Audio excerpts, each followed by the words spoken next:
Hello and welcome to Kosar's Film Corner. I'm Kosar, a lifelong cinephile and a movie critic with years of experience writing for some of Iran's most respected cinema journals. I have just started this YouTube channel to share my thoughts on the movies and TV series I watch. In this channel, I will dive into the art of filmmaking, looking closely at the choices, big and small, that were made to turn a story into a tangible audiovisual experience.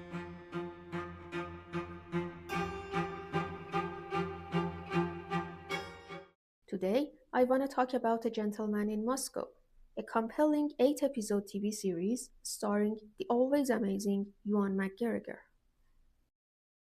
I thoroughly enjoyed watching every episode of A Gentleman in Moscow, as it intricately explores the life of an isolated man quietly navigating the loss of nearly everything he once held dear: his social status, his freedom, his loved ones, and the home that once defined him.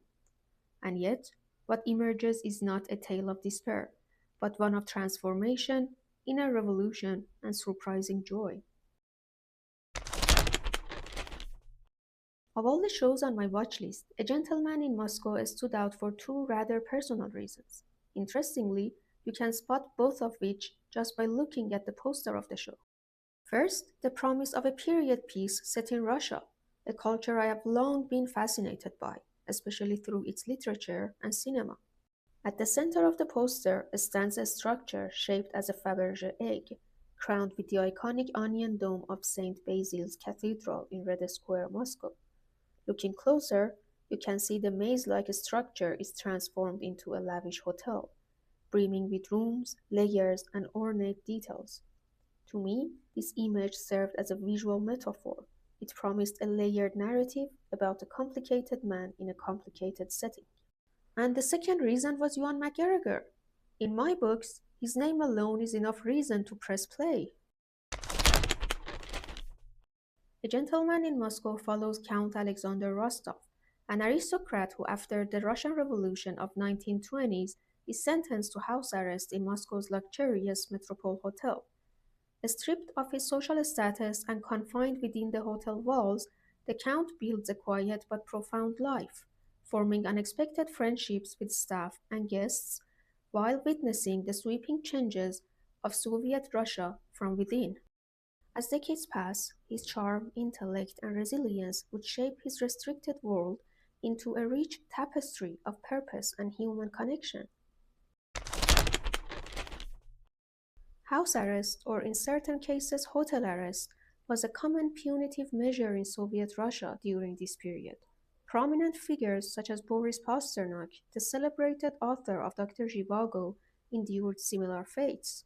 In A Gentleman in Moscow, Count Alexander Rostov becomes a reflection of this practice.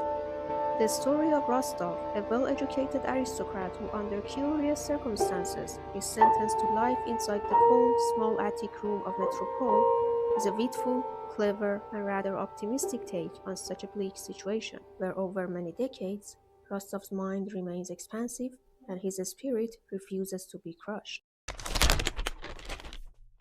The production of A Gentleman in Moscow is exceptional, with meticulous care given to every element. What's astonishing is how the series turns its confinement into a creative strength. Over 90% of the show takes place inside the walls of Metropole Hotel, and yet it never feels limited. The hotel becomes a character in its own right, full of secret corners and rooms and living memories. Also, the characters. They are brought to life with such care and depth that they feel like people we know, people we like, root for, argue with, miss, and most often want to spend time with. Moreover, the recreation of turbulent Moscow from 1920s to 1950s is shown with such finesse that you can feel the world outside shifting, even when we, like our protagonist, never truly leave the building. Ewan McGregor's portrayal of Count Alexander Rostov anchors the series, carrying the emotional weight of the narrative with remarkable depth. He embodies the elegance and sophistication of an aristocrat while effortlessly conveying Rostov's quiet defiance and sharp wit. We watch him slowly reshape his purpose within this small space, which is incredibly moving to witness. It's a performance full of restraint, dignity, and deep feelings. The music in A Gentleman in Moscow is more than just background. It's a quiet force that shapes the atmosphere of the entire series. It holds the weight of a vanished world, echoing the grandeur of Count Rostov's aristocratic past, while gently reminding us of the shadows cast by the Soviet regime. There is a delicate interplay of nostalgia and unease in the score, classical, restrained, and deeply emotional. Within the walls of the metropole, the music gives breath to the silence, turning the hotel into both a sanctuary and a cage. But more than that, the music becomes its own storyteller. It doesn't just support the scenes, it reveals what's unspoken. It traces the Count's internal arc, his quiet dignity, buried grief, flickers of joy, and the slow, steady pulse of hope that never quite fades. One of the most touching aspects of the series is Rostov's ability to cultivate genuine connections within the confines of the hotel. His relationships with the dedicated head butler, the innovative chef, and the resourceful staff exude warmth and mutual respect. The evolving relationship with Osip, the stoic officer tasked with monitoring him, develops into an unexpected bond founded on trust and shared humanity. Rostov's romantic involvement with the vibrant actress Anna adds emotional depth, while his paternal affection for the inquisitive Nina and later her daughter Sofia becomes the beating heart of the narrative. As time passes and the political climate outside the hotel shifts, the metropole itself transforms. It becomes more than just a setting. It turns into a silent witness to Rostov's life, reflecting the endurance of culture and tradition amidst sweeping societal changes. Through Rostov's eyes, the hotel breathes, ages, and quietly mirrors the resilience of those within its walls. In A Gentleman in Moscow, the revolution is portrayed as a grand promise that slowly devours its own ideals and betrays those who believed in its vision.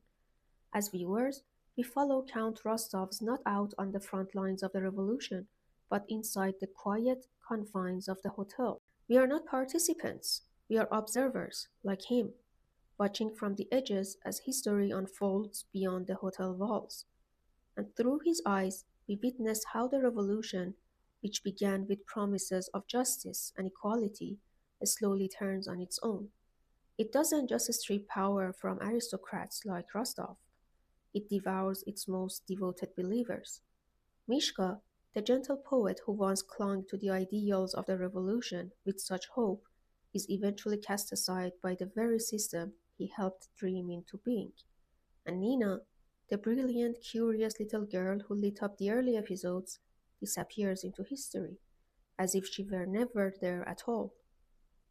There is a deep undercurrent of regret in the story, of the loss of all the good people, ideals, futures, and love.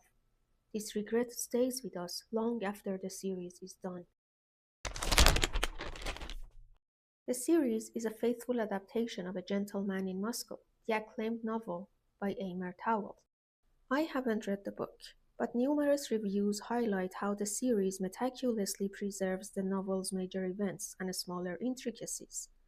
This dedication to authenticity explains the series' measured pacing in the earlier episodes.